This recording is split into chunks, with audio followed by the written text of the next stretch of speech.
you'd like to contact the show, send us an email at liveonfourlegspodcast@gmail.com or follow us on any of our social media accounts on Facebook, Instagram at Live on Four Legs Podcast, and on Twitter at Live on Four Legs Pod.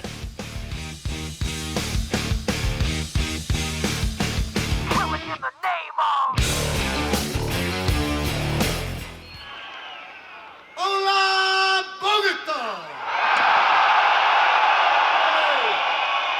Hey. In the back, too. Hello. Estamos perdiendo nuestra virginidad a Colombia.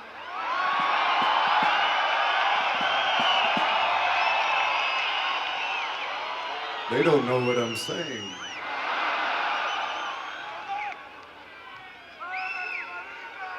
Virginidad of everything, maybe.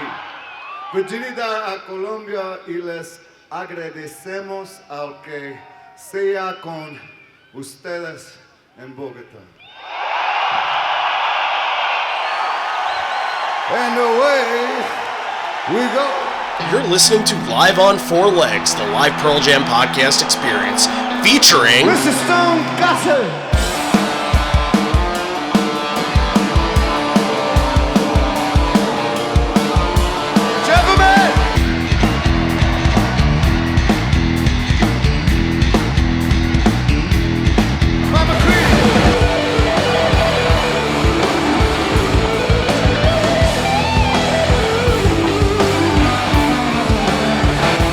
Fucking Cameron in the drum.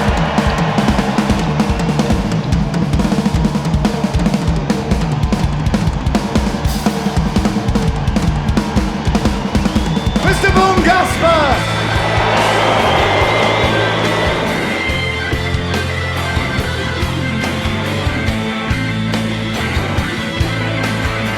You can call me Al, you can call me Ed, you just fucking call me, why don't you?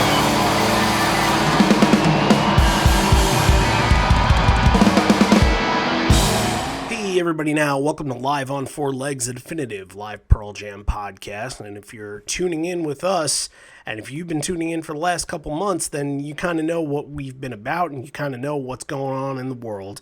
And yeah, we're a Pearl Jam podcast, but you know, we can't ignore what's going on around us. And we just want to throw this out right away. Welcome to the show. And look, the world has changed, or it is in transition to change, and this is very important. We've talked about it so much for the last month, how important voting is and how important securing your right to vote is. And, you know, we saw it through shows where that was their specific idea in mind, was to get people to register. And look at what happened in America after all of this. Yeah, it took us 5 days to get there, but they broke, and it doesn't even matter what side it was on. They broke the record for voting totals for any election, and it was through the roof. That's how you know how important this was, and I'm bringing it up right away off the show because that's pretty much what we've been about for the last month. And then after this, after today, and even after this little conversation that we're having right now, for the next month or so, all we get to do is we just get to talk about Pearl Jam. So we can leave this be and we can get to the stuff that we know that you're passionate about. But, you know, this is something that both John and I are passionate about. So we wanted to, again, come off the top of the show and just say to you guys, thank you for voting. I'm Randy Sobel. I'm over here. John Farrar, he's over there. Hello. John, how you feeling? I just want to kind of gauge, you know, obviously, I'll just put it out there. The election result went the way that we both wanted to see it go. And, you know, there's going to be a lot of ballyhooing, you know, over, you know, what's real and what's not. And I think that you know, if you listen to the facts, and the facts are out there, that this is pretty much going to be a done deal, and they're going to try to drag this out for as much as possible. But yeah, how you feeling about this? Great. Actually, like I it's we've so used to being Charlie Brown and having the football pulled out from us so many times this year that it was refreshing to see something actually come to fruition that people had worked for and people worked hard for. There's so many people behind the scenes. We've heard a lot about Stacey Abrams and all this stuff here, like especially in Georgia where I am. And here, our work is not done here. We get to turn right back around and get right back at it. But yeah, it's just been a relief. It's been a weight lifted off the shoulders. I mean, but it's a temporary reprieve. We still have to keep going. We can't just sit back on our laurels and be like, oh, everything's fine, everything's great, you guys. We're gonna get to go back to normal next week. Like that's not how it works. So we're in it for the long haul, and we're gonna keep fighting and keep pushing. Yeah, that's right. You brought it up, the runoff elections that are going to happen in Georgia. Not one, but two. That's, first of all, I just want to, and I've been very vocal about this on social media. You got me hooked now, man. Play Atlanta. You guys deserve it now. Like, don't we? We've joked about it so much for the past year and a half, and every time that there's something where you bounce back and you say, oh, well, they haven't played Atlanta and so, and I've kind of brushed it off and made fun of you for it. But I'm with you. You guys now are fully deserving of everything. Like, we didn't get a show the whole Lightning Bolt era. We haven't had a show since before Lightning Bolt came. I think that's crazy, and I understand that, maybe Jeff doesn't feel comfortable there, but now that you guys have done your democratic process and you guys have seen the injustices in the world, and let's give credit where credit is due here. Like, Atlanta is a cool city. Atlanta is a cool town. People want to gravitate towards there too. Like, if you get Atlanta and then get Nashville, how many people are going to be going to both those shows and then maybe go to St. Louis right afterwards? Like, that's a pretty good 3-day stretch or 3-show stretch there. So, I'm in on it. Whenever they decide to do Atlanta, look, obviously we'll keep the hashtag going, PJ Play Atlanta. Hashtag PJ Play Atlanta. If that's something you guys feel passionate about after all this, then go share it on social media, because we've been sharing it all over the place, and we'll continue to do so until there is an Atlanta show or there is a tour coming up. But yeah, you guys have done your part, and you absolutely are deserving. And that's such a little thing. Like, a Pearl Jam show is such a little thing, but I feel like their attention should be paid towards you guys. You know what I mean? Oh, and yeah, not just Pearl Jam. I think everybody reach out to every band. We should have just a celebratory year, like thank you party. So yeah, just every band come to Atlanta.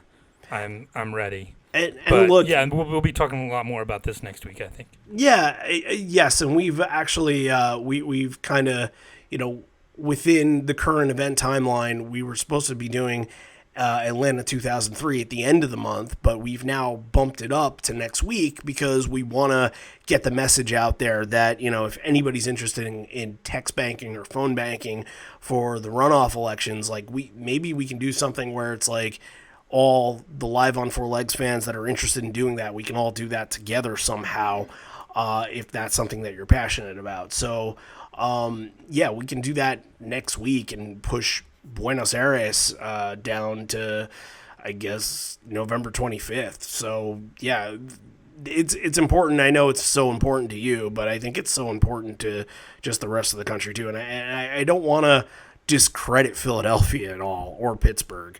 Like, we have a lot of listeners in both cities, and I know those are predominantly blue cities, and they were going to go blue no matter what. But those numbers turned out. We knew they were going to get a show. We talked about it too. They came out. I think Stone came out and said that they were going to be in Philadelphia in October, like that. They were going to do a whole swing state thing. So they already knew they were getting a show. Oh yeah, and they've gotten shows every year for the past however many years, so that's not a surprise. But I think that, look, doing another, if you want to go back to the 4-night kind of gimmick that they did for the Spectrum, but do it at Wells Fargo or do it at Citizens Bank Park, like, that would be a cool little thing to throw at the fans as a thank you for everything that's gone on. Play PNC Park. That's a beautiful, beautiful ballpark. Do it up. Play there. You get the bridge skyline in the background. Absolutely love it. Yeah, now we're getting to the end of 2020 here. It's almost, they've got those European shows for summer 2021, and you wonder like what the status of those is going to be, because we're setting records every day as of the time of recording this for cases, so it doesn't look good. I mean, this thing's going to have to get it under control if we're going to get shows from anybody in 2021. So it may not be till 2022 that we get these shows, but it'll be worth the wait.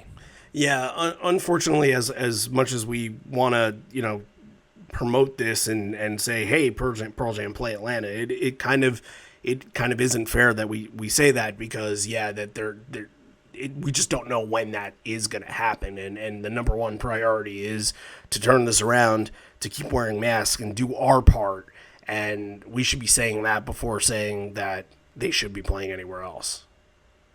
It's okay. I won't forget about 2022. I'll still be talking about it. Oh yeah, no, I think this is, and I think Georgians that are, especially Democrats and people that have voted blue in Georgia, should be talking about this for a very long time. So, but yeah, I got nothing really else to say. I think there's a big weight that's been lifted off the shoulders, and not only that, but I'll throw this out there. Being a Mets fan, the Mets just sold the team this week. The Wilpons were absolutely brutally awful owners for however 30 years, however long they controlled the team for, longer than that. But like, to get that in back-to-back days, to get the Wilpons out and then to get Trump out was just, that's incredible set of circumstances. So, but obviously, none more important than the obvious one. So I again, if you did your part, thank you. And honestly, this voting process was such a hassle to begin with. It took 5 days before we figured out who became president, but in the end, I feel it was totally worth it, and it was about getting the job done right. It really was. Okay, Bogota, Colombia. We are going back around the world for the first time in a little bit over a month. Like I said before, we did those political shows for the whole month of October to lead up to the election, and now we can go back and pretty much finish the rest of the year with the remaining countries that we had. I mentioned Argentina before. There will be a Costa Rica show, a Mexico show, and then we'll finish out the year with Canada. So yeah, but today we're sticking in Colombia. It's the only show they ever played in the country, which is cool that they got one. After a very long time of wait. What is this? 10 years of playing South American shows that they finally reach the country. Yeah, absolutely, and Colombia doesn't have the big, tourism that Brazil has, or some of the big, stadiums. Like it doesn't have a Buenos Aires or a Rio or anything like that. But yeah, it's great for them that they were, it just goes to show how much they love playing down there, that they were willing to seek out some different places. Yeah, and it's, obviously when you think of those places, you think of like beaches and you think of, warm weather, and Bogota is not necessarily that. It's a cold weather place, which is pretty uncommon for, Southern Hemisphere and being down in South America. Like, that's pretty uncommon to hear that. And Ed does mention it in the show once or twice where, he says, hey, is it too cold for you guys? So, this is middle of November that they have, or end of November, I should say, that they're doing the show. And, probably not the best of conditions, but still, going down there and performing is pretty important. Yeah, I want to say that it's a little higher up in the mountains, so probably a little colder, but yeah, I mean, it's a great show. The crowd's super into it. You can tell there are a ton of people there. They're still, I'm sure some of them waited years and years and years. So it was a huge event. Just some notes about the venue. Our friend Eduardo, who attended the show, who lives down in Colombia or was in Colombia during this time, he shared that this used to be a soccer field and was converted into a public park after a while. So, like he said, think about Central Park, that kind of just spacious area. So, there were a lot of people there. I don't remember seeing a count, but would you think like 40,000 or so? At least. Yeah, and there doesn't seem to be any seats. It just seems to be all GA, and there are a couple shots, if you look in a YouTube video, where you can see, the far out into the distance. There aren't too many of those shots, but you can see a little bit into the distance, and it does feel like one of those crowds that just kind of keeps growing and growing as far back as you can go. Yeah, you talk about Central Park, you remember those pictures of, I think it was McCartney played there 10, 15 years ago, and just the sea of people.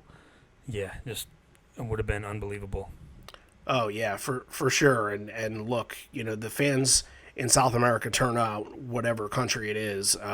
Most of these shows that they do in either like Buenos Aires or Rio, they're doing 2 nights because they know that not everybody's going to be able to get to both nights, and it's a pretty tough ticket to just get it to one. So, one night in Colombia, they packed the place out pretty well. So, hey, I'm just happy we're not starting with Long Road. And look, we're out of that streak now. We are out of that streak.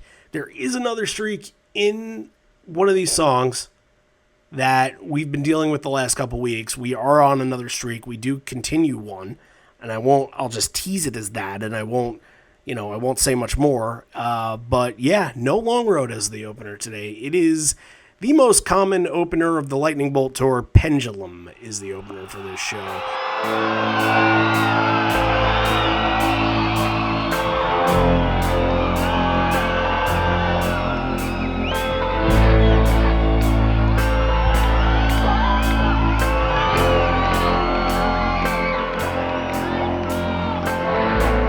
Can't know what's high till you've been down so long. The future's bright, all lit up with nowhere to go. To and fro the pendulum throws. We are here and then we go.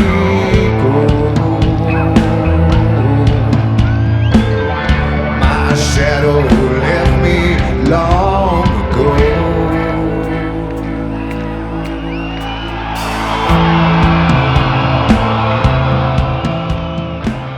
Pendulum feels a little bit more like upbeat and a little bit faster. I think the tempo was up on it a little bit. I don't know. I feel like by this point, maybe they've learned to just sort of have a little bit more fun with it instead of start off kind of, a little bit mysterious and a little bit almost kind of ominous. Yeah, I really like this. Jeff was doing some of the extra little bass runs and stuff that he does, which was really cool. And yeah, they have the little green, light things come down and everything. So yeah, this I really like it. It's been a while since we talked about Pendulum opening the show. I hadn't even thought about it in a while, but yeah, this was great when it came on. I was like, okay, I like this song. This is cool. It's a great way to open. I think that's one of my favorite things about doing the show is just kind of getting, an era that you haven't been to in a long time. Like, we haven't covered a lot of stuff from the Lightning Bolt Tour recently. So when you do get a song like Pendulum again, it does feel fresh, like you said, and you can kind of fall in love with the song again. And again, like Pendulum, you don't hear this. You hear this way too often. So to get a pretty common song and be excited to talk about it is a pretty cool thing. I thought one of my favorite parts about this song was just Ed doing his like it felt like he was just having fun with that, like right from the start of the show. Like you kind of were able to tell what kind of mood they were in. Definitely. And then talk about and he's gauging the crowd out. You see that many people, they know what the crowds are like down there by this point. He's gauging them to see what's going to be their level of participation, and that perfectly leads into the next song. Yep, and like I said before, a place that I've never been before, so to ease it in with the first song, the pretty common song for the time, elderly woman, a sing along. You can kind of see, all right, how much is this crowd gonna celebrate with us? And right when you get the 1 2 3 4 2 3, you're like, okay, yeah, this is this kind of crowd. This is the crowd that's going to participate with us, and they're singing along the whole entire time. This was a good 2-song ease in to get into the section that's really gonna rock 'em wild. Yeah, definitely. He throws that lyric in there where he changes it to, finally saw this place, which he always does when they make it to a new place, or when they're somewhere really cool. I think they had, this was one of the last, like one of the bonus shows that was announced, I think near the end of this tour, where they announced one batch of shows and then they announced more.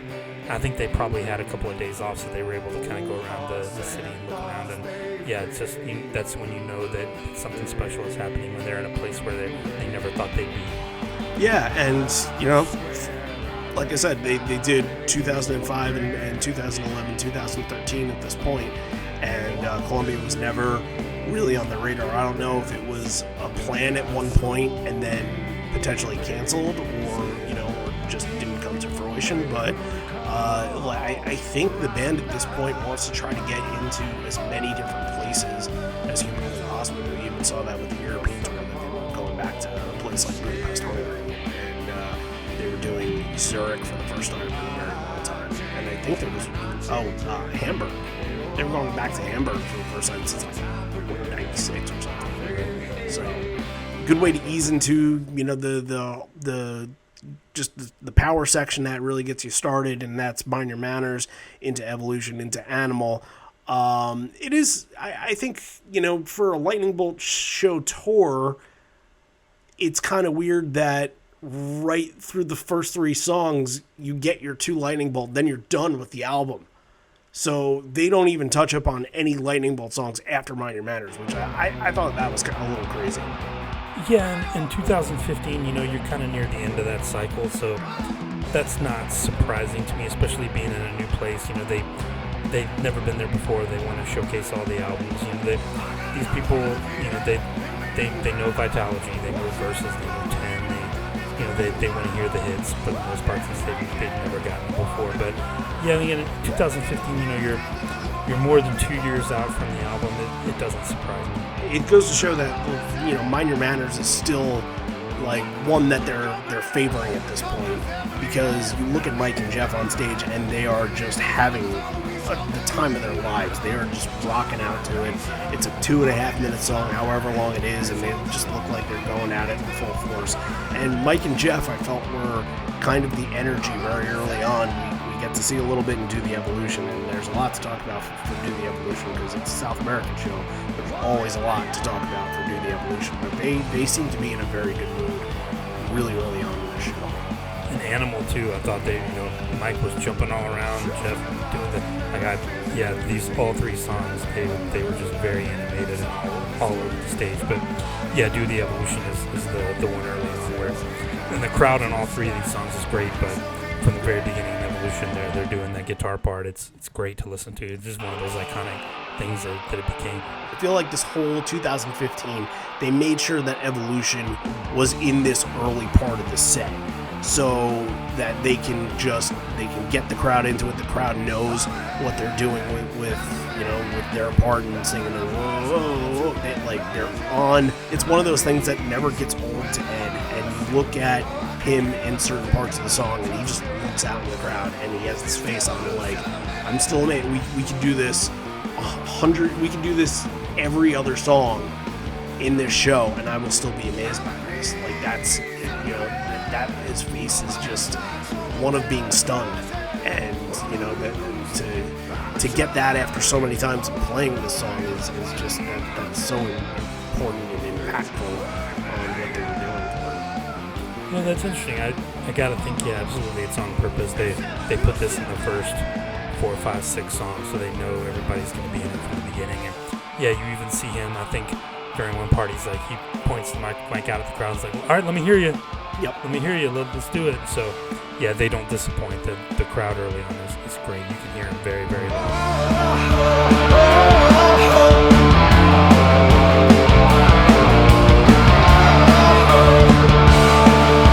Come on, get louder. You got it. You know.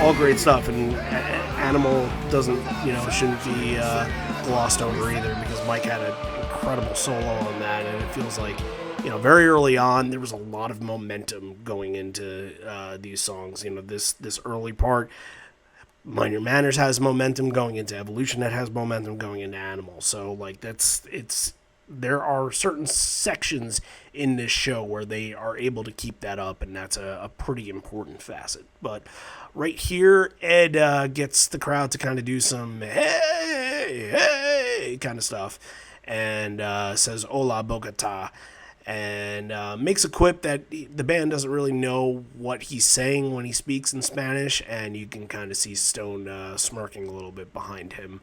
Have you translated anything, or?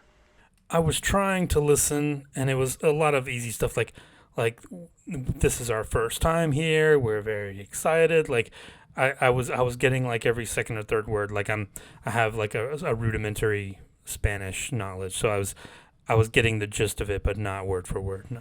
Okay, but yeah, I felt like it was probably that. It probably wasn't a. He wasn't saying anything super. I think there's secretive. one where it's like we've lost our virginity to Colombia or something in there. Oh, okay. Well, that's a cool little quote. Yeah. All right. Well, yeah. I don't know if the translation is perfect on that, but I did read that was the interpretation of it. Not bad. All right. Well, that brings us into Low Light, and now Low Light goes into Corduroy, and it was to me, I feel like there was a lot of momentum with these three in a row here that we just mentioned. And to get Low Light to follow that, like, don't you feel like Corduroy should have been the capper to that, and then Low Light should have kind of started off something new? Corduroy's kind of on an island, I feel like. Or maybe, have Low Light after Small Town, have it be in that early section where we get it a lot of times. But yeah, I think it's Low Light's become one of those songs that they can do different things with it. It doesn't have to be that kind of slow burn. And this is a little like you said with Small Town and Pendulum. It's a little more upbeat. It's a little more quote unquote rock version of it. He's holding that note at the end, which is always great. Mm-hmm. It's always a it's turned into like a cool crowd thing where you get the whole crowd applauding at the end. Like just, I feel like this was a super long. That was a super long hold too. It definitely was. Yeah, I didn't mind it. It's kind of and after he speaks, it's kind of an opportunity to kind of reset. So you get the beginning, couple of songs, you get the punk rock set, then you can kind of reset and move in a different area. I think it just shows how flexible they are and how they can fit these songs anywhere and make it work. Right, and if you're thinking about it in terms of how the band is seeing the set and maybe giving themselves time to space out their energy, then okay, you put Low Light in between these, and maybe he saves his voice a little bit for the later stuff, which he does. His voice sounds great in the main set, and it does taper off a little bit later, but it's not like I think that's just due to just this being the 11th or 10th show on this run, and it could be the weather and the altitude. Oh, it could yeah, be a lot of that stuff plays absolutely into it as well. Like, there's nothing wrong with it per se, but I maybe there is a sense of having to pace it out a lot more because of those things that you just said. Yeah, either way, they did a good job on Low Light, and a fun version, like you said. There was a lot more energy and enthusiasm than a version from like a Benaroya or something like that we've talked about in the last couple months. So it was good to see this back to its sort of known and popularized form in this part of the set. But you do get Corduroy afterwards, And Corduroy had a cool little teaser opener on that. And not the original plucky tease that we usually get, but it had sort of a similar vibe to it. And fast, too. Like, I mean, Corduroy's played faster now, but this felt like it was super fast, like blazing speed Corduroy. Yeah, a lot of the songs in this set are really fast. Some, you know, I'll never complain about a fast Corduroy because I think that's one that you have to feed off its energy, but there's one that's coming up in the next, 4 or 5 songs, whenever it's supposed to come up, and you're just like, all right, it's a little too much. But I won't say that about Corduroy. Corduroy can be whatever pace it needs to be, and it's going to be fantastic. You get, you know, the singing sections and the breakdown here where the crowd will do the call and response thing, and they'll go back and forth on it, and all that stuff. And yeah, the band, it feels like they're in the zone during this. It had such a very strong finish to it. Like, it feels like they are feeling the energy from this crowd. Yeah, and this is we talk about those waves too. Like, Corduroy is the crashing of the wave, and then you're gonna get a couple lesser known songs coming up to kind of build it back up again. Right. Yeah, and it's cool because it's a riot act section going into next. Ed, speaking in Spanish again, any translation before going into these? I think a lot of just the same stuff. Like, you know, we're very excited. It's just asking about the crowd. I think it wasn't anything super notable or super, you know, it wasn't anything funny I could tell. Okay. Yeah. All right. Well, the reason why I ask is because I Am Mine, you know, a couple of shows before this in Sao Paulo, we talked about that like a month or two ago, where that happened after the Paris terrorist attacks, and that's, I Am Mine, you have to think that's still on their minds at this point. That's, you know, Matt still has the Eiffel Tower on his drum kit. Jeff is still wearing that Unfuck the World shirt. Like, it's still on their minds, and I'm wondering if that was more of a common song on this tour because of that. Probably. And this is a really good I Am Mine too. It's on the more like bombastic side of I Am Mine. Like, it's not like the kind of quiet, reserved, you know, version that you get sometimes that kind of builds and builds. This is, you know, turned up to 10 from the beginning, I thought. Yeah, I thought it captured the energy of, you know, their momentum really nicely. And, you know, I think you kind of planted this idea in my head now that, you know, Mike could go into something a little bit crazier at the end here and you could get something really good. And now I'm sort of bracing myself like, maybe it could happen in this version, maybe it could happen. And then when it doesn't, you're just like, well, unfortunately, you know, that's just not how the song is really written and portrayed. But I'm now in this mode of sort of expecting or desiring it at this point. Yeah, I really want him to just let loose on one. Give me like a 7-minute I Am Mine and it just goes off. Yeah, it would be amazing. Very interesting, very cool. The other Riot Act song here is Ghost.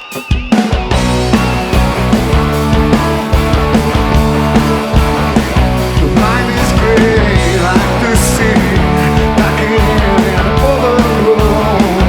Love is deep, take it out, then hold alone. Looking for something that one can never hold. A place in the clouds, good place to hide all my hope. But I'm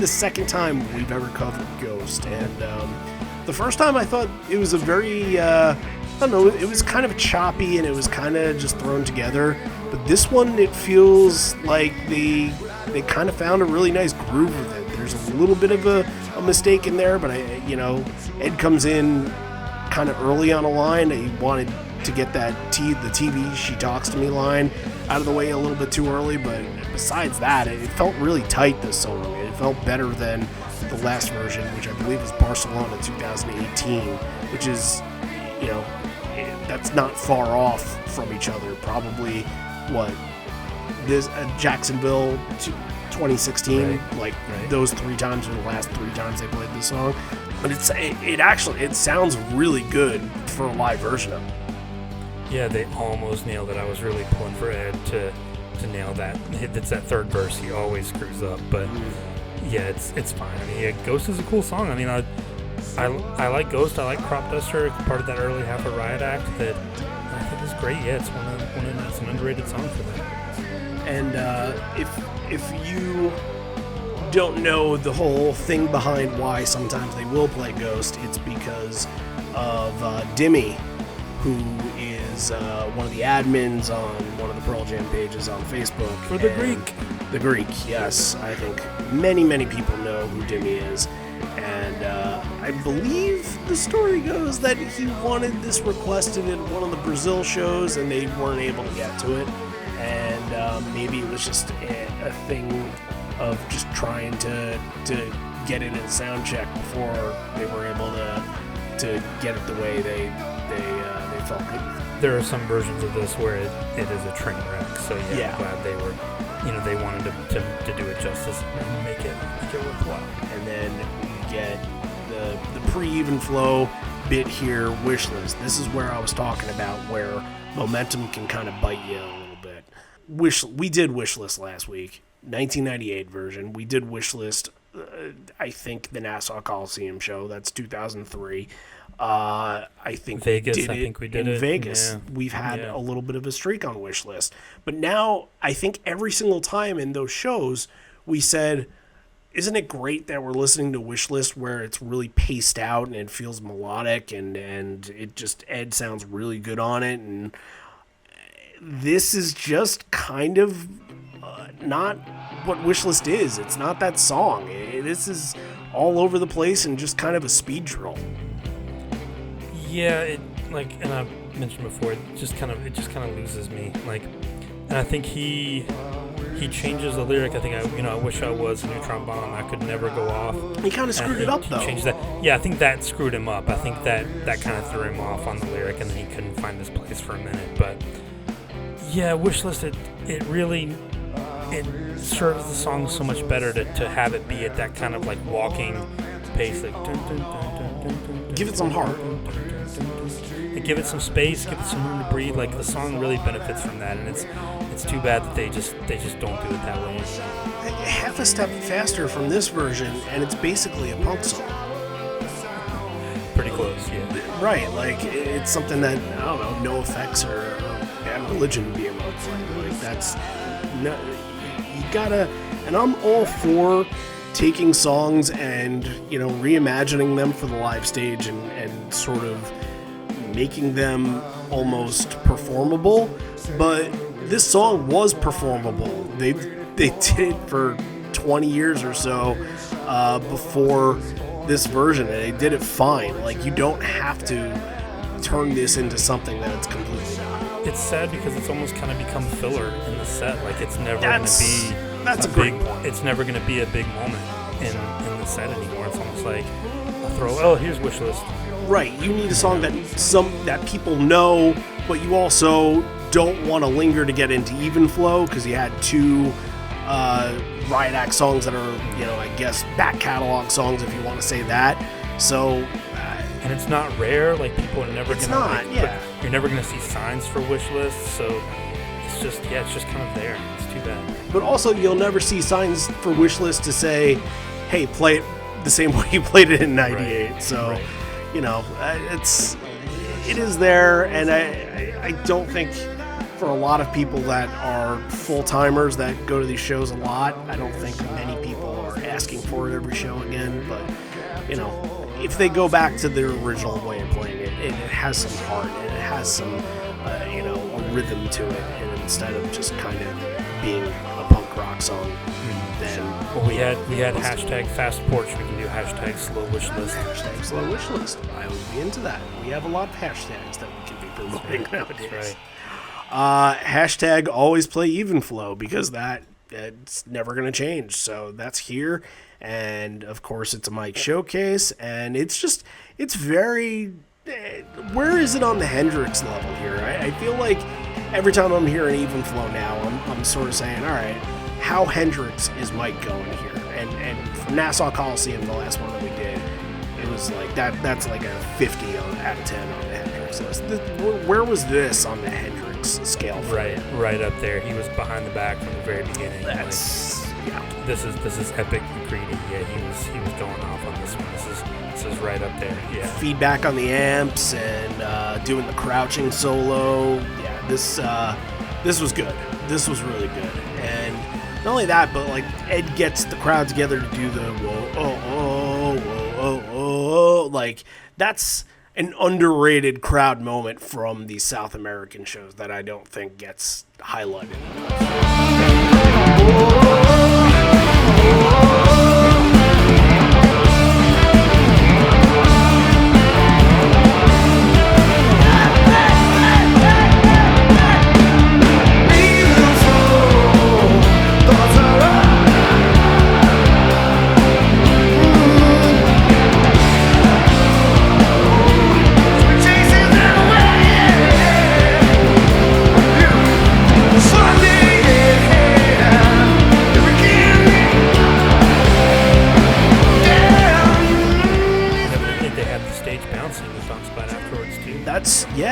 A little bit of a throwback to, some MSG moments that you might be familiar with. So, I have to bring this up.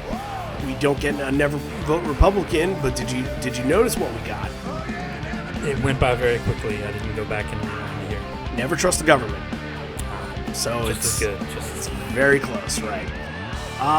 This is exactly where Ed mentions that he sees a lot of women and says it's safe in the front and it's safe for everybody, and that's going to come into play later in the set to something important. So it is good that he's planting the seeds for this right now. And then he shouts out a tough woman in the front. He mentions the stage is bouncing. The other thing is that the stage is bouncing and we're not connected. The only thing connecting you and the stage is the earth. So you're moving the earth. I wanted Of the Earth. I thought they were going to break it out, but unfortunately not. Yeah. They did play it either at some point in South America, right? I think so. I don't know if it was this tour or 2011. I think they were playing it a lot more, right? Right. Yeah. So, but yeah, man, the earth moving under their feet, like that's a pretty big deal, and you just think back to that moment in the Garden DVD where he puts his hand down to the stage and he's like, this place is rockin', sing like a choir, like, those are cool moments, man. A little bit of a early section here, Daughter Deep Jeremy, verses 10, you mentioned it before, they're going to play a lot of the early stuff, so that's pretty much the last couple songs are very early songs. Daughter has a great call and response to it, with Ed doing a little bit of the Blitzkrieg bop, hey ho, let's go, back and forth, and then going into a WMA tag where they changed the lyrics to white male Colombian. I didn't know that existed, but all right. Yeah. Just hey, anytime you can throw the name of the country in there, people are going to get excited. That's true. Yeah. But yeah, Even Flow Daughter is the back to back. That's the duo. That's the crowd friendly duo that you knew you were going to get here. Yeah, absolutely. After both of those tags there, he kind of does this little part. He says, "Take my daughter, take my sister." Is that from something, or is this just Ed just kind of something on his mind? So he's getting it off, and maybe again this goes back to the theme that's going to come into play later. Yeah, I think there's just a little improv thing. Yeah, he says something like daughter, sister, seed, and then something else. Mm-hmm. Yeah, it was cool. Just a cool little extra improv on the end there. Yeah, maybe it does. It's one of those things that does come into play later, because that is, and it's not a huge thing for later, but it's important in a grander scale and not a show scale, so to say. But we won't get into that. The last show that we did from this tour, we actually covered Deep, And we mentioned that, this is just, again, early song, but also considered rare. So you're kind of checking off 2 boxes here. Yeah, and Deep is another one where this is better. Like for a while, Deep kind of lost all of the intensity that it had, but this one, by 2015, it started to come back a little bit. They weren't playing it, super fast just to get through it. They kind of had some emotion behind it, and especially too going back to the, like you mentioned, we'll get to the theme. The reason he's talking about the women issues and things like that. This is another one that I think fits with the theme of the night. It's probably why it was put on the set list too. Yeah, it's very possible.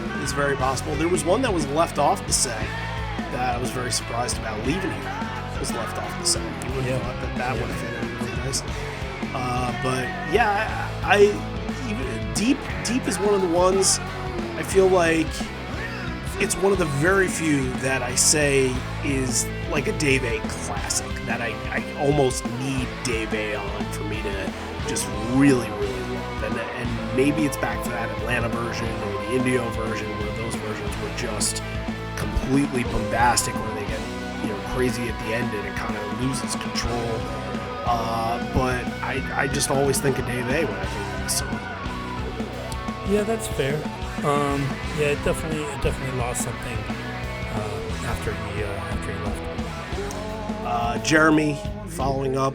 Crowd really into Jeremy. Of course the crowd is going to be really into Jeremy. The crowd is pretty much really into everything on this night, but when you get, like, again, this is sort of a hit section and you're coming in this part where it's a middle towards the end of the set, and you need the crowd to keep perked up because you have 20-ish songs left, 19, 20 songs left. So a Jeremy right here is a good way to keep them engaged.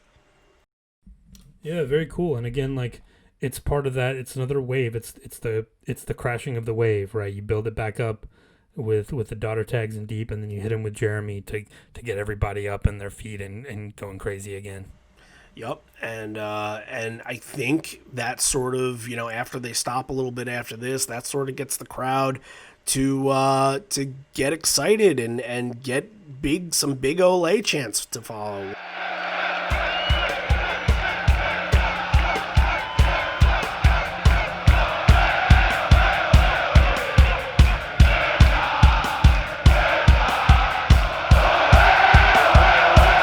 But he's the bass, you gotta do it all.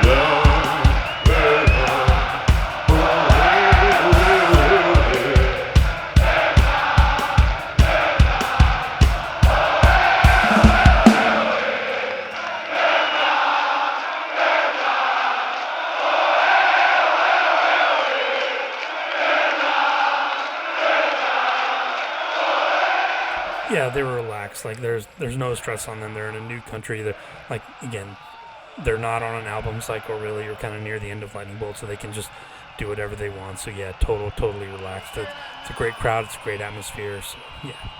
Speaking about doing whatever they want, something they have never done is this.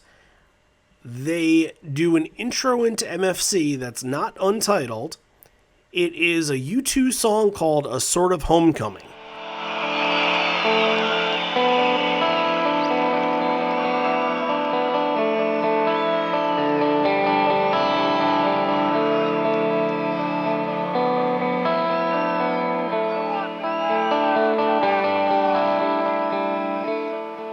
And you know it's time to go through the sleet and driving snow, across the fields of morning to a light in the distance. And you hunger for the time to heal, desire your time, and the earth knows beneath your own dream landscape. Oh, oh, oh, oh, on borderland we run.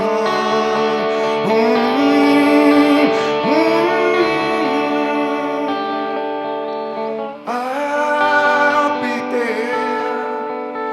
I'll be there tonight.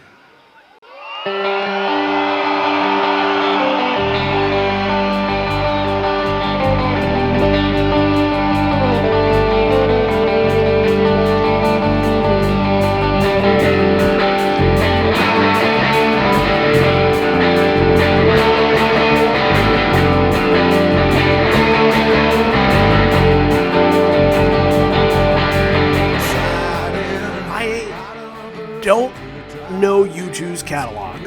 I don't really like U2. It's just not a band I ever got into, but I see the hints of Untitled in this. I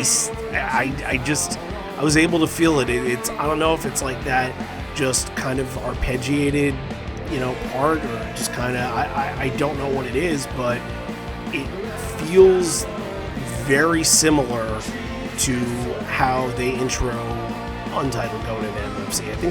I think Untitled is a little bit more heartfelt, a little bit more impassioned, but this kind of had the same idea as that. Yeah, and for the YouTube fans out there, I think it's the first song on the Unforgettable Fire, which was like 87 or 88, so it goes back, maybe even before that, maybe like 85 or 86. 84. So it goes back, so it goes back a long way. But yeah, I think they had maybe tagged it one time, it looks like in 2006, like on the Dissonant maybe, just a line or two. But yeah, really, I mean, at first I was like, I heard like, you look it up like it's a U2 song. I'm with you. Like U2's not really a band that I ever go to listen to. I don't really like them, but back in the early days they had some pretty good songs. So yeah, you go back to 84, it's not the kind of like overblown U2 that you were familiar with from the 90s and beyond. But yeah, I mean, it wasn't bad. It's kind of cool. Like it's not going to make me go listen to the U2 version, but sure, it's almost an OTOTO. They haven't done it, since. So it's kind of a cool thing for these fans in this show.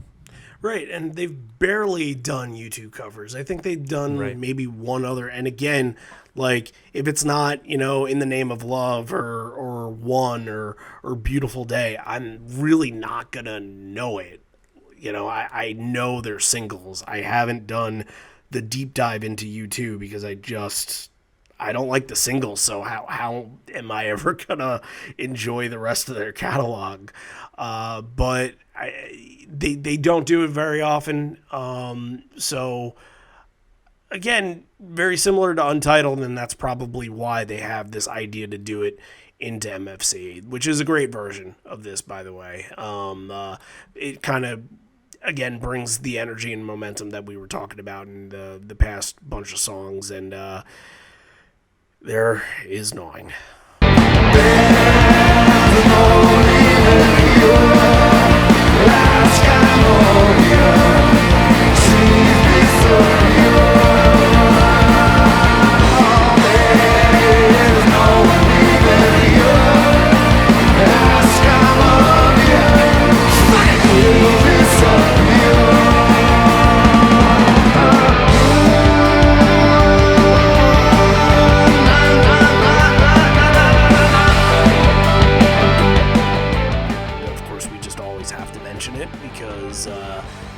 That is apparently the biggest thing that people take out of this show is that we mentioned the Gnawing when it comes to MFC. We're gonna have signs for the next tour. Just when MFC is played at a show, we'll all hold up. We'll all be in the front row and just hold up the nyan nyan, and it'll be like kind of like a wave of signs all saying nyan nyan nyan nyan, and Ed will have no idea what that means. Just do the thing. Yeah. Something along those lines. Yeah, right. Yeah, he's listening, so yeah, he knows exactly what we're talking about. End of set right here. Here's where I had a little bit of an issue on just placement of songs and what could have worked better and what might not have worked at all. Life Wasted is just, it doesn't work before Given a Fly. Given a Fly and Out of MFC would have been great. You have the two Yield songs back to back.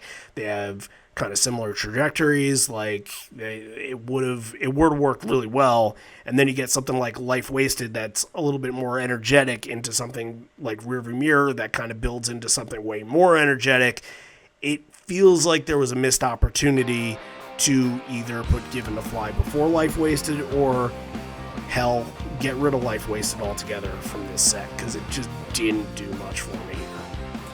Yeah, I think Life Wasted is always kind of a set killer. I think whenever a lot of times you'll get it in like an Encore 2 or something, you're just like, okay, sure. I mean, when you're when you're there, like it's cool, but going back and listening to it, it kind of kills the momentum a little bit. So yeah, and that's a spot too near the end of the first set where you might get like a really rare song. You might get a Leatherman or a Supersonic or something cool that they never play.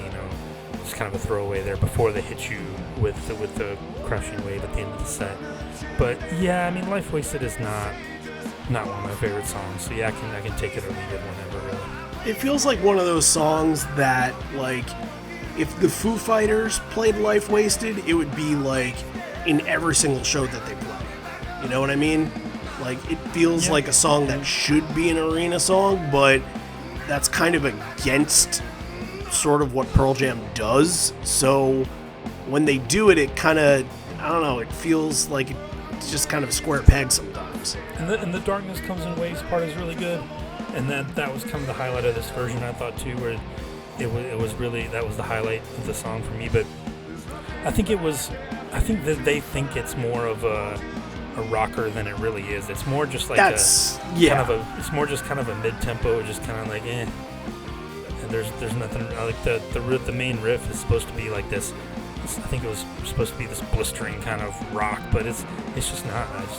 It doesn't do anything for me. Right. It kind of has this idea, like you sort of mentioned how Once is kind of like an Aerosmith type song, or Guns N' Roses or something like that. Like this kind of is supposed to have that vibe to it, and it's supposed to get you really pumped and really excited.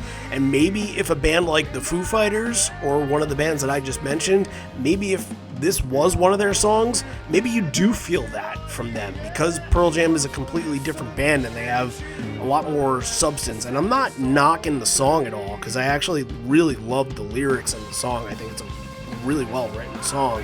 I just think it's very simple. It's too simplistic for me. You can maybe like late era Green Day, maybe a...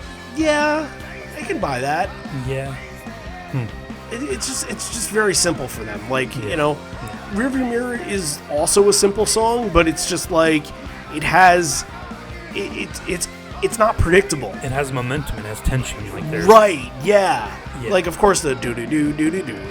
That's easy. That's very simplistic when it comes to songwriting, but the projection of the song and the way that the bridge builds and things like that, it makes it more exciting, and it makes you anticipate and wait for something, and when the song is over, you need that, like, holy shit, we just had a moment, Yeah, I want to maybe someday we'll stumble across like a blisteringly fast version of Life Wasted. Maybe that's one that would benefit from being played almost like punk rock style, with possibly, and let him just scream. Like, maybe we hit on a night where the voice is in really good shape and he can really like get the growl going and get into it. That would be great, but I just haven't heard it.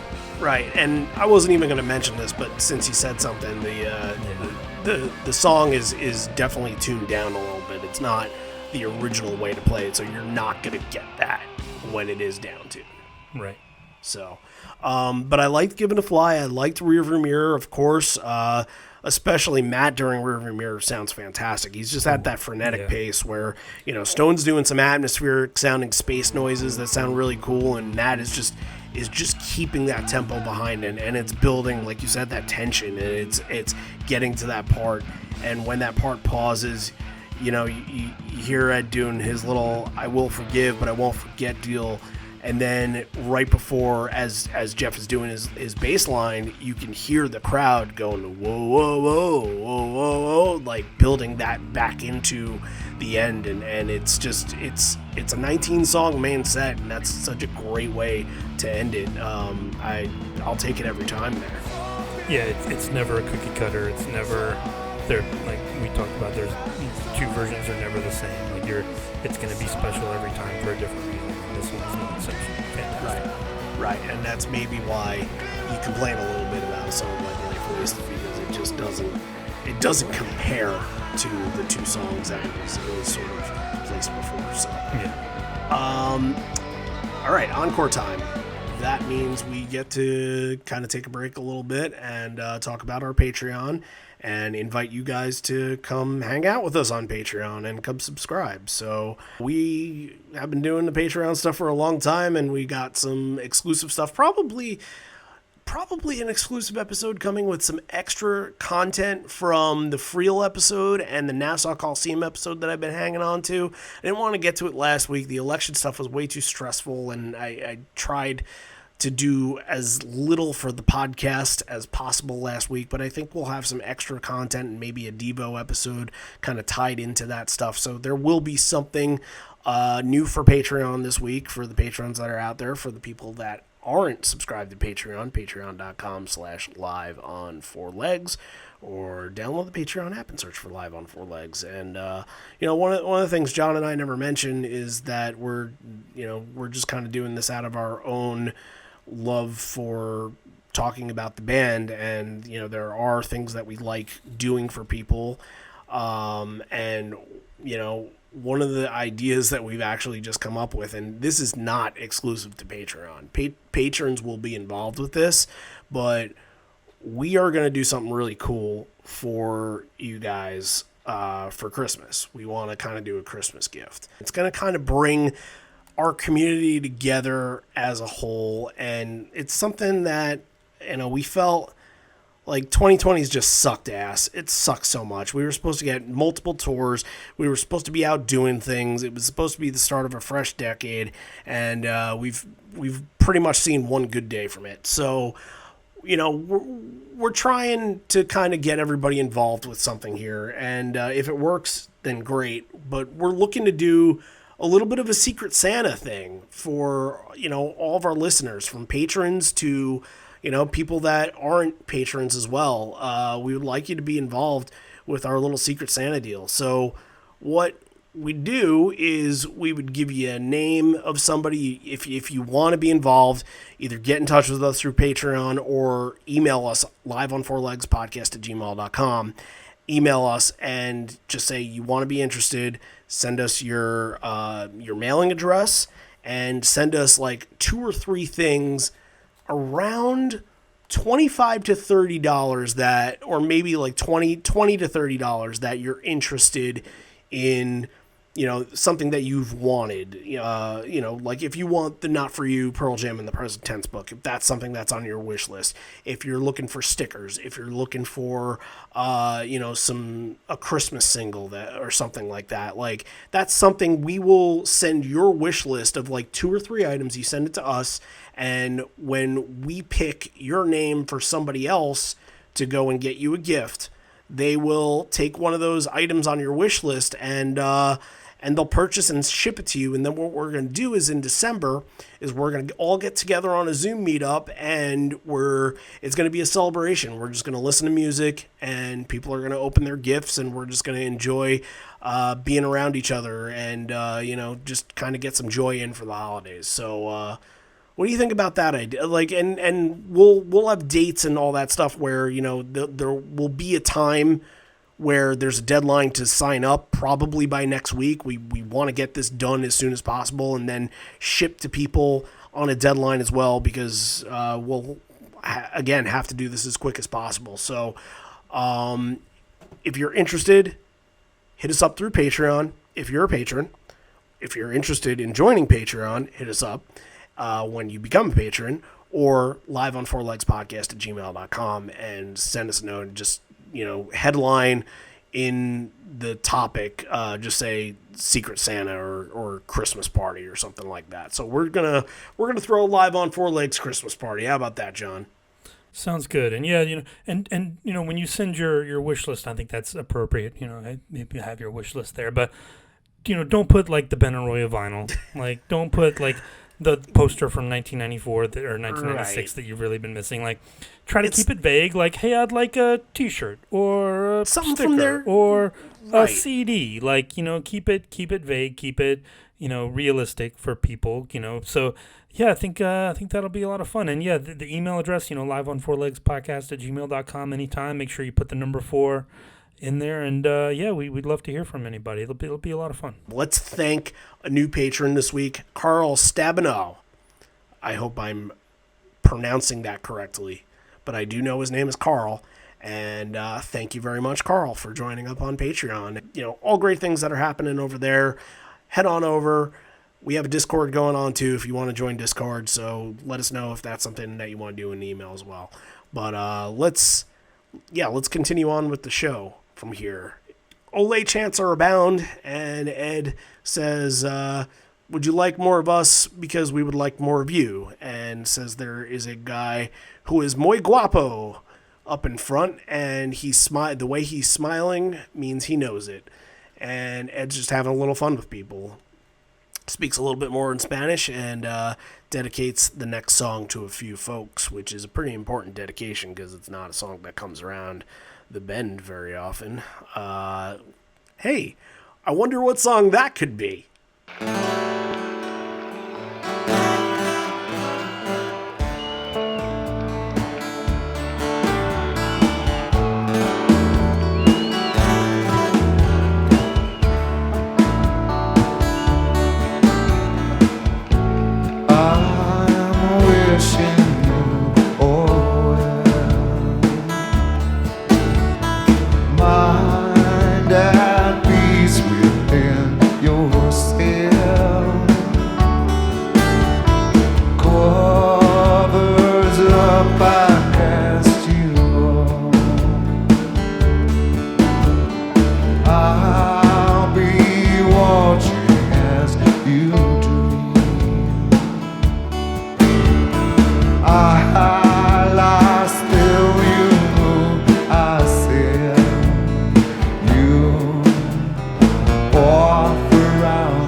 This song is a little bit of a rarity, and we've covered it, I think, 8 of the 14 times that they played it, 8 or 9.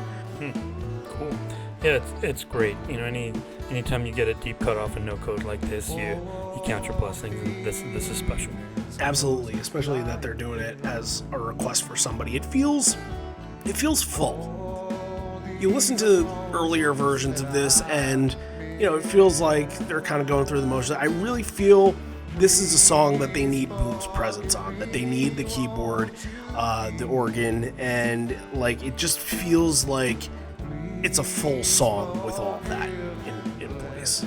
Yeah, and we talk about it sometimes with Off He Goes and some of the stuff on No Code, some of the earlier folkier stuff where it can be kind of sparse and, you know, like, but this one felt almost like kind of a shuffle, like Matt was playing a kind of a shuffle beat on the drums. It felt like it had a little more of an upbeat pace to it, and yeah, it was a little different, but it, again, not at all bad. If I'd been there, I would have been freaking out. That's my last one I need from No Code, so yeah, I would have loved it. The blues... I got a lot more to go. The blues guitar transitions were a really good highlight from Mike. You hear that, and it's just a little bit of blues, like right in between, you know, going from verse to verse, and it just kind of it's the glue that puts this song together so beautifully. And what a really good performance of this was. We will go into the next 2 songs, which are Footsteps and Mother. So overall, you're getting that acoustic sit down 3 songs, start up on the encore. Footsteps has some harmonica and some bluesy echo effects filling the outdoor air. And it's kind of in between that poppy sing-along and, you know, sort of the passion-filled opera that Ed used to call it back in, you know, the early days. And he's getting into it. He throws his harmonica in the crowd. And after that, he's really feeling the song. He gets up off the chair and he gets to the top of the stage and starts kind of belting it. It's a really cool moment from there. Definitely, yeah. I was going to mention that as well. Very, very cool. Footsteps is a highlight for me. As soon as it came on after Around the Bend, I was like, "Oh, this is good. This is good." Like I love these 2 back to back. Yeah, these are staples. I feel like they're staples for the encore, especially Footsteps. Just one, you know, Ed will mention, this is one of the very early ones that Stone wrote. A lot of this shows from this tour where, you know, they're trying to capture the attention of the early fan. This is the perfect song to really throw in the mix there, like we mentioned before with that section that had Daughter, Deep, Jeremy. You know, this is that era right there. Yeah, it's a lost dog, but everybody knows it. Of course. Ed gives credit to Stone for writing it, and the next one, I was able to kind of translate. The next one was written by Roger Waters. And it's the cover of Pink Floyd's Mother. And this is actually the last time that they ever covered the song to this day. This is the last instance where they covered it. I think in 2016 they kind of transitioned into doing Comfortably Numb a little bit more, which, obviously that's like, the second or third most famous Pink Floyd song, so it's gonna be just as big of a hit as Mother, but I love when they cover this. It's got that line where it's got the, Mother, should we trust the government, which is always cool. It gets a good reaction, kind of ties in with Even Flow that we talked about, but this is just not my. You're not a Pink Floyd guy. I'm not. This doesn't do anything for me. All right. Well, I don't know. I thought it soared. I thought it sounded really good, and I'll defer to your opinion because, this is not something that I ever go back to. Okay, that's fair. Then we shall move forth to the last few songs of the first encore. State of Love and Trust, Unthought Known. Like the pacing of State of Love and Trust, it didn't feel like a sprint that they usually put on this song. It felt like they were kind of almost honing in their momentum a little bit instead of the main set where they were really kind of going off the walls. This is the perfect spot for State of Love and Trust too. Absolutely. Like after that sit down section, it's perfect. But like these, I thought, Unthought Known is great. It deserves a spot here. It's a great song, maybe the best live song off of Backspacer. But did you think that this was kind of where his voice started to drop a little bit? This is kind of the point in the set, at least just Unthought Known, where I drifted off from this version. I didn't feel anything very spectacular from it. Usually in this, and maybe it was his voice that was really the catalyst. I usually feel more from it. I usually like that, the Feel the Sky Blanket You with Gems and Rhinestones. Like you really, it's uplifting and energizing. And this is just kind of, I don't know, it's a little ho-hum. It's right. I agree. Yeah, nothing too special. But honestly, that's not indicative for the rest of the set, because I thought that this was an absolutely great way to end this encore. But we have to mention, because this was very important, the kind of the theme for the end of the show here. Ed is speaking again to the crowd in Spanish, and he is having a little bit of trouble with the Spanish and jokes around a little bit, but I'll leave it to you to sort of give the translation on this a little bit. Yeah, so they come out, and I think it's Ed and maybe Boom are wearing these orange shirts, and then they come out later and they're all wearing them. And the shirt says in Spanish, it says, Por una Colombia libre de violencia contra las mujeres, which is, for a free Colombia against violence against women. So I guess this day, November 25th, was like International Day for the Elimination of Violence Against Women, which is, of course, something that the band is going to be into. They're going to support 100%. And we've talked about some of the song choices absolutely had something to do with that. But yeah, it's just cool that they would go to that length to like have the T-shirts made, all come out with them and to support this cause. Yeah, it's super important. It kind of goes back to that moment where he spots out the woman in the crowd and says, it's great to see that women are safe here. And, it's important that that's on their minds. It's always on their minds. So, when there is something like this that does come up and they want to support women and support, obviously, violence against women, that's like one of the worst things that you can think of. So, of course they'll support anything that goes against it. And I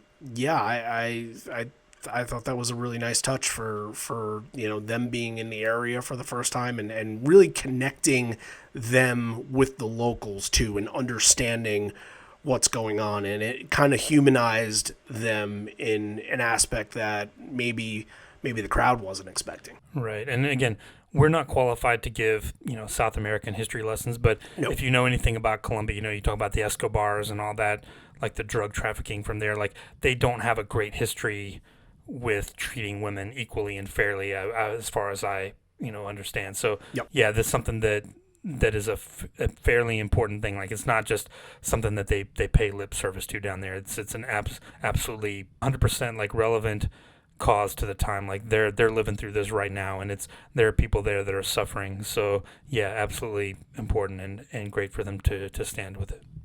And, it's a good intro to get you into Better Man, which is kind of, it's about, in one way or another, abuse, or it could be, Definitely. verbal, it could be physical, but that's that song, and it kind of takes a song in this version, especially, like, this is a fan-freaking-tastic version of this song, and all credit goes to the crowd.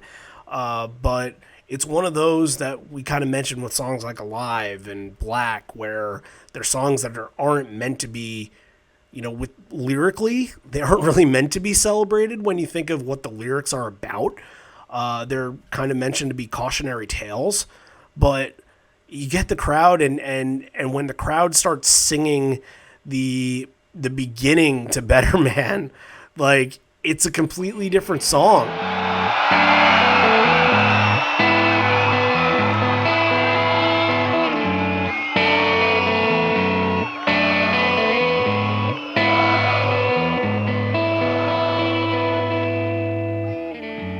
Waiting, watching.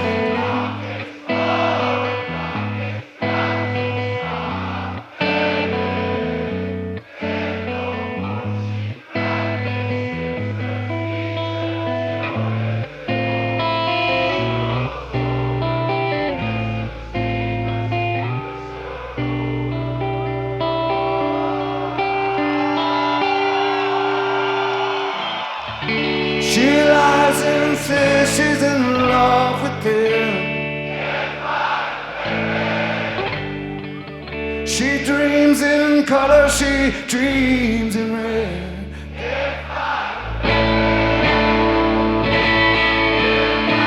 Better man, can't find a better man.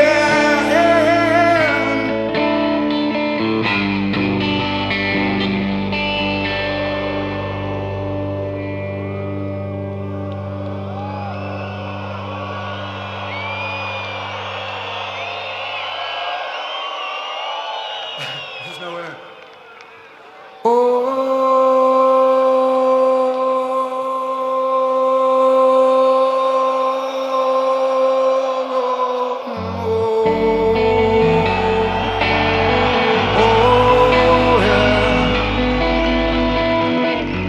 Talking to herself, there's no Yeah, I'll second that.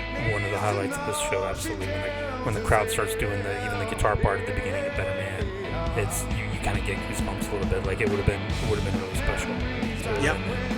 And Save It for Later tag sounded really good. Don't Run Away, back and forth. Crowd's just hot for it.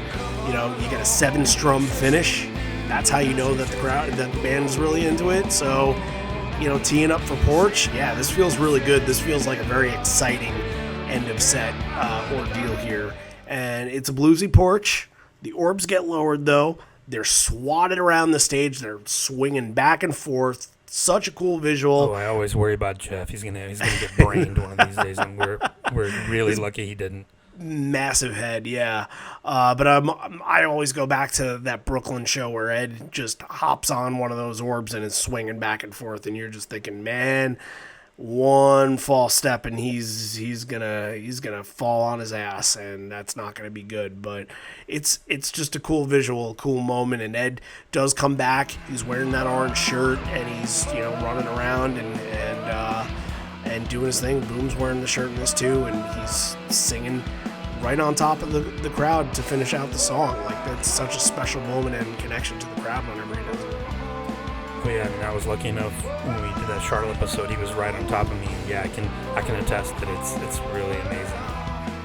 And the rest of the show is going to be all going to be the hits, but that's okay, because the hits always sound better when they come from the crowd that desires them more. And what crowd is going to desire the hits more than a crowd that's never seen them before? So Encore 2, the entire band's wearing the orange shirts, and right away they get into black, and Ed's telling the crowd, sing to the sky, and they absolutely comply in that beginning. I love when the crowd is just in on that, and you can hear everybody singing that part. Like, that's a goosebump kind of feeling moment. They keep that vibe going throughout the whole entire song. Oh yeah, and this is another one, like, we've talked about some of the streaks we've had going on the show, like some really good versions of Black too. Like I'm all about these classic versions of Black where McCready just lets loose and like pours everything he has into that solo. It's fantastic. And then, you know, you get a little Está Bien on there too. We got that in Daughter. I think back it might have even been Sao Paulo as well, but yeah, like really, really cool version of Black here. I love it. That was actually Barcelona, the Okay. Está Bien. Yeah. But yeah, you're right there.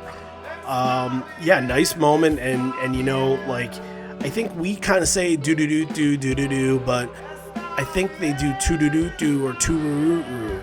But wasn't that a thing on the Stern show he was doing? He was doing the tu roo tu so whatever. Yeah, something so like that. that became like a point of contention in the last week or so. Yeah. Yeah, but I think that from the South American standpoint, I think that's what they say. Okay.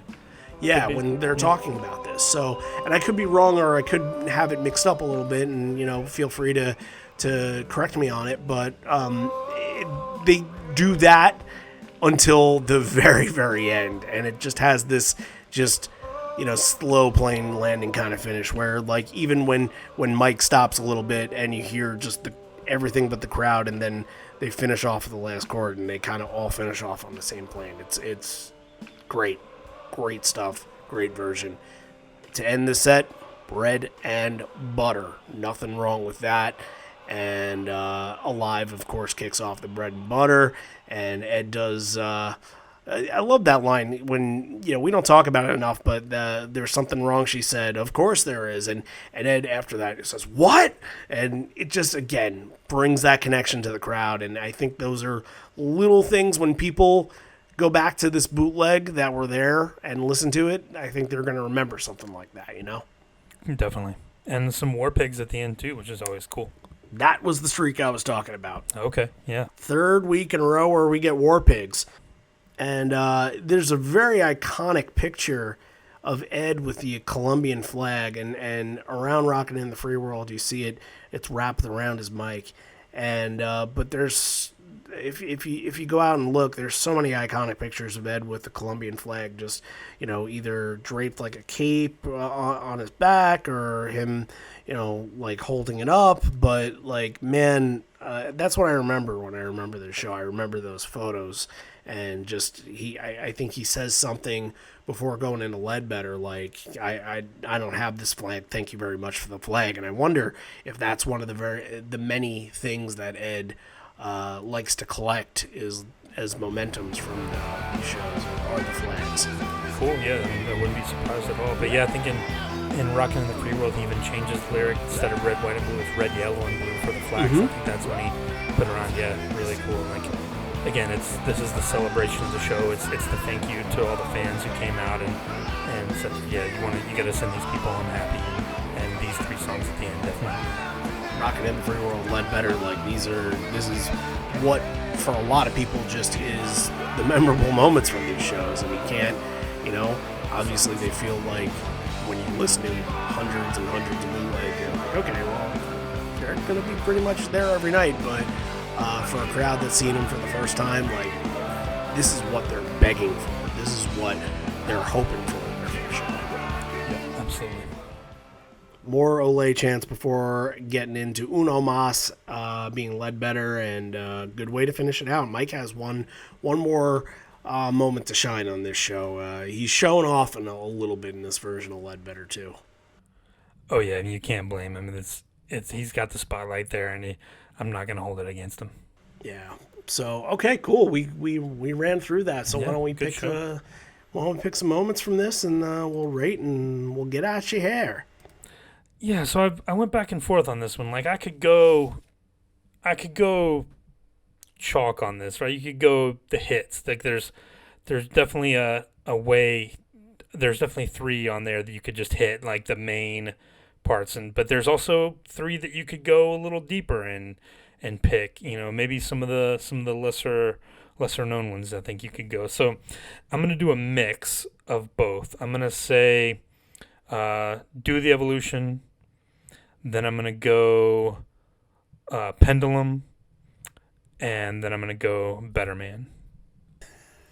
So and you still have 2 of my 3. Yeah. Yeah, my number 3 was Pendulum. Okay. So, yeah, I'm pretty much mixing it up too. My number 3 is Pendulum. My number 2 is Around the Bend. I thought that was a fantastic version of Around the Bend, and just, again, feels full.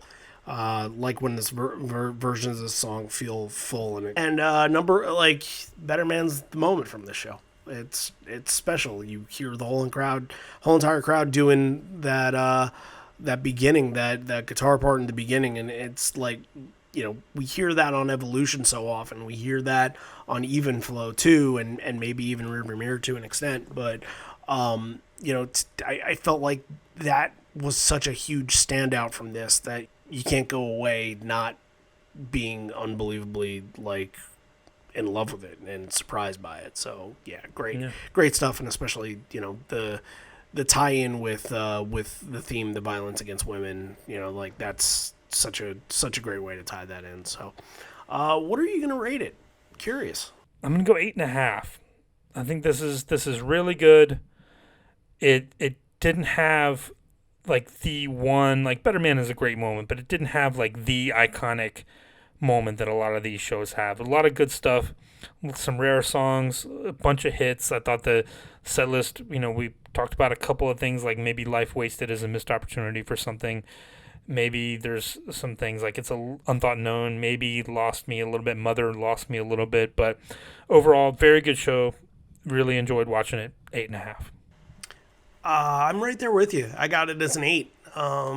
Same kind of points. I don't think that there's really that iconic moment. I feel like Sao Paulo had 5 or 6 of those iconic moments, and especially because of what it was coming off of.